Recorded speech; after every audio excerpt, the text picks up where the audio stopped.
Namaskaram Sadhguru. You said that depending upon how compulsive we are and as per our karma we attract certain situations or life arranges itself accordingly. But for an enlightened being who has no karma, what determines the nature of situation he or she gets into or the way life pans out? We have seen you face some of the most challenging situations. What is the mechanics behind this?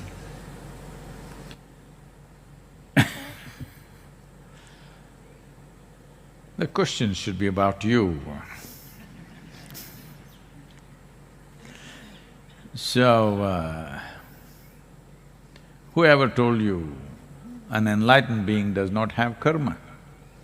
An enlightened being has immense karma, much, much more than others.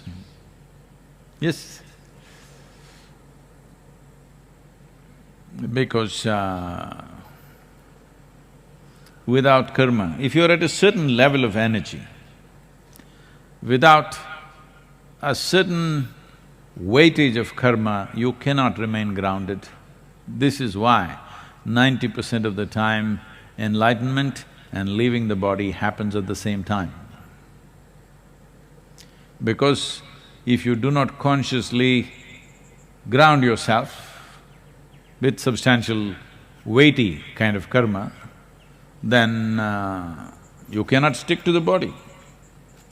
First thing to understand is that karma is not some negative trash. It's only because of karma you are who you are.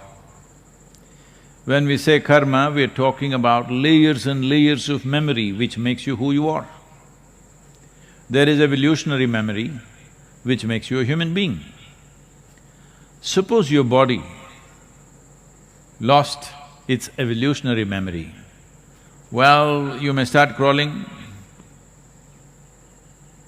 because you are a human being not by knowledge, by a huge amount of evolutionary memory invested in every cell in your body, which makes you be human.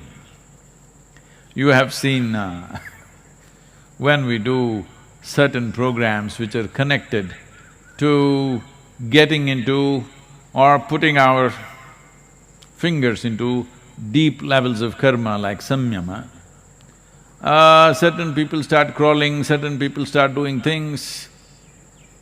This is simply because we are sinking certain things deep inside, it's touching their evolutionary karma and things are happening. Well, there is an immense amount of karma, starting from the evolutionary or even before, the elemental karma is there, we will not go into it, it's too complex. But you understand the evolutionary karma. Let's say, see right now the frogs are happy in the evening for whatever reasons, they're doing quack, quack, quack.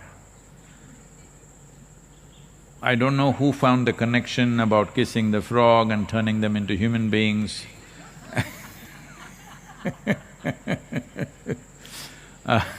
all those things, but suppose you lost your evolutionary karma and somewhere around amphibious life, somewhere around a frog, you stopped. After that, what memory you had is gone. Suddenly, you may be a princess, but you will turn into a frog. Yes? Because it's this memory which is so invested in every cell in your body, which gives you a human form and a sense of being human being. So who you are, essentially, the shape and form of you is just karma, because it's memory. Like this, there are many levels of it, I will not go into all of it. Now, there is a genetic karma. Because of that, you have a particular kind of nose, a particular kind of a skin, particular behavioral aspects, certain amount of capabilities and incapabilities. Genetic karma is there. After that, your own stuff is there, articulate, inarticulate, and now conscious karma. Now, karma is not a negative thing if you know how to use it. But if you do not become conscious enough to use it, then it runs like a software. Let us say there is a software on the computer you use or the phone that you use. I think computers are gone. Only a few people seem to be using computers, everybody is only this. So, phone is a computer in a way. So whatever software that is on it, well, whatever work you're doing, let's say every 11 seconds, I'm choosing that number intentionally, every 11 seconds you should do boom, boom, doom. Every 11 seconds is good, boom, boom, doom. Believe me, after a few months, you yourself will start doing every 11 seconds, boom, boom, doom. Yes, you will. But the software is only in the phone. But if it keeps on doing it every day, see right now, the chant is going on around the ashram, some of you, why is it going on all the time? But slowly, unknowingly, yoga, yoga that's how it is. We are programming you towards liberation. Many people and you yourself may be programming yourself to bondage. Because a whole lot of people are always trying to build bonds with something or the other, because they think only by tying themselves to something or somebody, they will feel safe. If you have a bond, with age, it becomes bondage. No, I'm just playing with you. But all bonds, unconsciously developed and unconsciously it exists with you, become bondages. Well, bonds are like, a sailor will throw an anchor in a place so that there, in case there is a small storm, the boat doesn't go away somewhere, so you put an anchor. It's a very good thing if you want to be safe in one place. But you are in a damn boat because you want to sail. So if you keep on putting 5, 10 anchors, obviously you will be safe, but you will never sail. So you have to make up your mind, you want to sail or you want to be safe. So, you have seen me go through all kinds of situations, all kinds. I don't know who's asking this question, how does he know what all I go through? Too many things, all kinds of rubbish. Lots of wonderful things also, lots of absolutely wonderful things. But lots of trash also comes my way. Well, what's his name? That's his real name? Nishant? Shashank. So no, Shashank has been very closely around me to see all the nonsense that comes my way. Anyway, if Shashank is well informed because he has access to somebody around me, or he's just reading it in the news, all the nonsense, unfortunately, in the news, only the nonsense they're reporting. All the wonderful things that happens to me, they don't usually report. That's their karma. So, lots of absolutely wonderful things every day being thrown at me. If nobody throws anything, anyway I sit very wonderful wherever I am. But some trash also comes my way.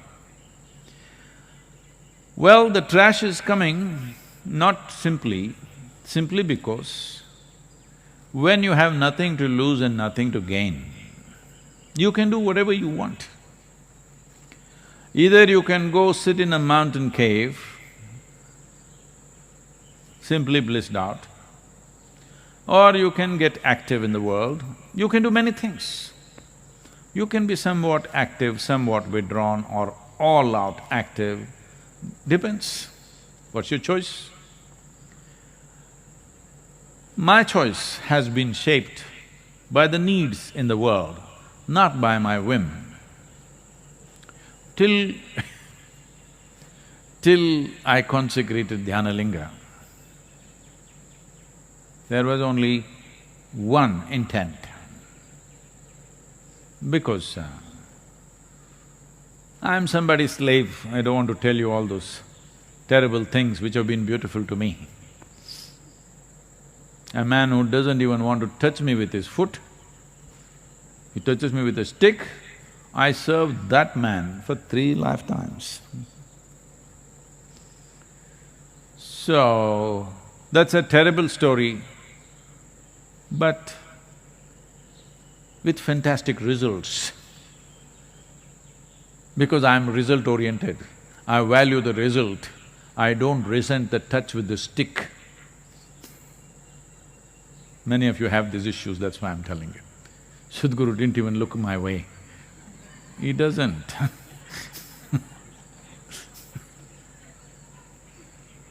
So, because my activity since Dhyanalinga, till then I was not bothered about anything else, just one thing. I thought that's it and with that I will even end. Because I had not created an intent in my mind as what I will do beyond that.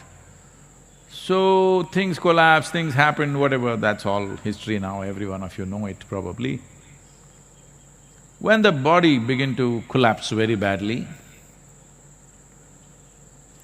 when my basic structure got very badly damaged and became almost like what to say, little crippled, then it became like a challenge, let's see if we can get back. And there were also some absolutely wonderful and dedicated people around me who were willing to give their life if necessary.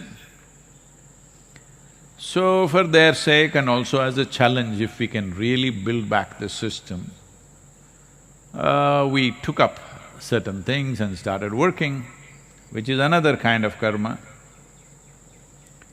Well, those of you who have seen me since 99, that is 1999, because a whole lot of millennials who do not know there was a 20th century, you know. So in the year 1999, if you had seen me, and today you're seeing me, well, in terms of physical well-being, I'm leaps and bounds ahead of what I was 20 years ago. In 20 years, decline should have happened, but in 20 years, I'm way better than what I was. It's clearly visible in every way. So, once we successfully built back the system, then the question was, okay, what the hell do we do? My long-term dream, you know, that I will ride away across the world, not a care in the world, simply full tank, open road, gone. That was the dream of that time. Even if my stomach was empty, it didn't matter. Motorcycle tank was full, road was empty, this virus time, this lockdown time, should be really nice to ride. Almost every road is like a racetrack, but I'm not allowed to ride, so that dream I thought, shall I revive? But all the people around me, without them I wouldn't have had the intent to go through that enormous striving that it took of almost 3 years or 3.5 years to build back the system. I wouldn't have had the intent without all these people looking hopefully at me. If I didn't have that, I wouldn't have had the intent to build it back. So then naturally got involved with people, their spiritual process.